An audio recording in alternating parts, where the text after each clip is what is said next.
दिवाली मनाते हैं।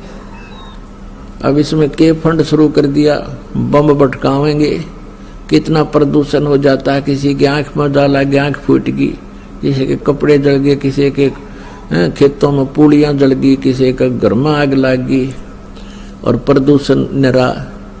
और सारी रात बड़ा है बड़ कोई मरीज है, बीमार है, उसने वो परेशानी रहे। ये कोई खुशी का तरीका है? और फिर उद्देश्य क्या? बोला इस दिन भगवान श्री राम सीता ने लेकर आया था, दिवाली वाले दिन वापस आया था, और वह गई भी तो थी कड्डी सन 2 साल पाछे। फिर वो क्यों ना मनाया जिस दिन वह माँ दुखी रही, सारी उम्र तंग पाई। इस एक दिन के दिवाली वाले दिन ने के दे दिया सीता जी को। आजीवन भटकती रही, एक जंगल में टाइम पास किया, 2 बच्चों को लेकर के रहती थी। यह कुरीतियां संतों ने हटाने की चेष्टा की तो अन्य समाज ने उसको लगाने की चेष्टा की, तो जिस कारण से भक्त और संसार के अंदर सदा से ही विरोध बना रहा। क्योंकि संसार की जो रीतियां रिवाज हैं वो काल प्रेरित है, वो यही रहने की है, और संतों की मर्यादा इस काल की मर्यादाओं से हटकर है, वो भक्ति बाधक है। इसलिए अन्य समाज के लोग कहते हैं देखो इन्होंने तो माता ढोकनी भी छोड़ दी, इन्होंने तो बाबा श्याम जी भी नहीं पूज रहे हैं, ये तो ऐसे भी नहीं कर रहे हैं, ये तो दिवाली भी नहीं मना रहे हैं, ये कैसे हो गए हैं? इन तो बट्ठा बैठा दिया।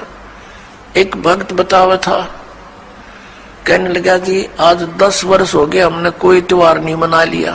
नाम लिया था उसने उस दिन, फिर वो अपने दुख गिनावा था। कह रहा था जी हमने 10 वर्ष हो गए हमारा त्योहार नहीं मन लिया, ना होली, ना दिवाली, ना तीज, ना कोई अन्य। क्या कारण?